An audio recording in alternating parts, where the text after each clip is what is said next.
આજે ફરી એકવાર નવું રિઝલ્ટ લઈને હું તમારી વચ્ચે આવી ગયો છું. આપણી વચ્ચે શારદાબેન શેલાણી છે આપણી વચ્ચે, જેમને ઘણી બધી તકલીફ હતી અને એમની બીમારી જોઈને તમે કદાચ અચંભવ થઈ જાય છો કે આજથી મહિના દિવસ પહેલાં જ્યારે અમારી વચ્ચે આવ્યા તો એમને વેટ તો ઘણો બધો, સાથે સાથે અનિદ્રાની પ્રોબ્લેમ હતી, એટલે કે નીંદર ના આવી, કે પગ દુખતો હતો, હોજા ચડી જતા હતા, એવી ઘણી બધી બીમારી હતી.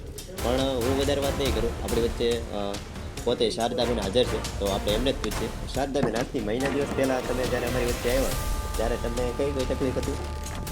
ગોઠણ બહુ જલવા હતો, પગથી બહુ દુખાવો હતો, ધરતી ઉપર પગ નહોતો મુકાતો, પગ મૂકવો ને બહુ દુખાવો હતો, ભાગ દુખતો હતો, નીંદર ન થવાની, પાચન શક્તિ નબળી હતી. હવે આજે આપણી વચ્ચે શારદાબેન શેલાણી છે આપણી વચ્ચે, જેમને ઘણી બધી તકલીફ હતી અને એમની બીમારી જોઈને તમે કદાચ અચંભવ થઈ જાય છો, કારણ કે આજથી મહિના દિવસ પહેલાં જ્યારે અમારી વચ્ચે આવ્યા તો એમને વેટ તો ઘણો બધો હતો વચ્ચે, સાથે સાથે અનિદ્રાની પ્રોબ્લેમ હતી, એટલે કે નીંદર ના આવી, એવી ઘણી બધી પ્રોબ્લેમ હતી. સાથે સાથે કહી શકાય કે પગ દુખતો હતો, હોજા ચડી જતા હતા, એવી ઘણી બધી બીમારી હતી. પણ હું વધારે વાત નહીં કરું, આપણી વચ્ચે પોતે શારદાબેન હાજર છે, તો આપણે એમને જ પૂછીએ. શારદાબેન, આજથી મહિના દિવસ પહેલાં તમે જ્યારે અમારી વચ્ચે આવ્યા ત્યારે તમને કઈ કઈ તકલીફ હતી?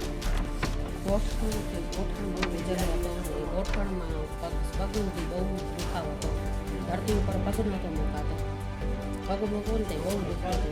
તમે એમ કહેતા હતા અડધો ભાગ આખો આખો ભાગ દુખતો હતો, નીંદર ન થવાની, બેટરીનું ઘડી ઘડી જવું પડતું હતું, મતલબ પાચન શક્તિ થોડી નબળી. પાચન શક્તિ નબળી હતી. હવે મહિનાથી દવા લીધી તો એમાં ઓછો મારો ઓછો સહી ને પગ ધરતી ઉપર મૂકવું દુખાવ નથી થતો, હવે નીંદળી ઓછી જાય છે.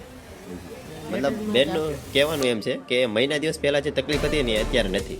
તો હવે આપણે એમની પાસેથી એ જાણીએ કે શું લેવાથી એટલું બધું રિઝલ્ટ મળ્યું લીધા, અથવા કઈ પ્રોડક્ટ લીધી જેનાથી એમને ફાયદો થયો. બેનને યુઝ કર્યું છે, આ તમે જોઈ શકો છો ગિલોય તુલસી છે, જેની અંદર ઘણા બધા પ્રકારના ઓહળિયા છે, સાથે સાથે મલ્ટીવિટામિન ટેબ્લેટ છે, આપણી ન્યુટ્રીચાર્જ મેન છે એ છે. બાકી એવી ઘણી બધી પ્રોડક્ટ છે આપણી પાસે. એક નેચરલ એન્ટીઓક્સિડન્ટ જેને કહી શકાય, ગામા ઓરિજિનલ છે, આનું પણ એક જોરદાર એવું રિઝલ્ટ છે. સવાર સાંજ એમણે 2 કેપ્સ્યુલ શરૂ કરી અને આજે તમે જોઈ શકો એવું ઘણું બધું જોરદાર રિઝલ્ટ છે. સાથે સાથે બેને એક બહુ જોરદાર એવો ચેન્જીસ કર્યો છે, અમારી વાત માની અને પોતાના ખોરાકમાં ચેન્જ કર્યો છે. બેન, તમે કુકિંગ ઓઇલ પણ ચેન્જ કર્યો એમ કહેતા હતા તમે? હા, કુકિંગ ઓઇલ ચેન્જ કર્યો, લોટનું ચેન્જ કર્યો.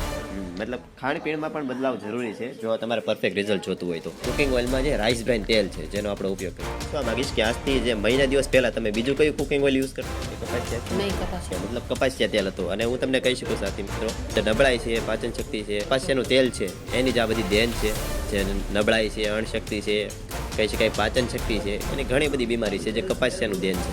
તો હું એક રિક્વેસ્ટ કરીશ, આપણે બધા સાથે મળીએ અને આરોગ્ય પ્રત્યે જાગૃત થઈએ અને કંઈક ને કંઈક આપણી લાઈફને આપણે બેટર દેન બેસ્ટ બનાવીએ અને આપણે બધા સાથે મળી અને કંઈક સ્વાસ્થ્ય ક્રાંતિ માટે કામ કરીએ. સ્વાસ્થ્યને બદલે આપણે કંઈક જાગૃત થઈએ.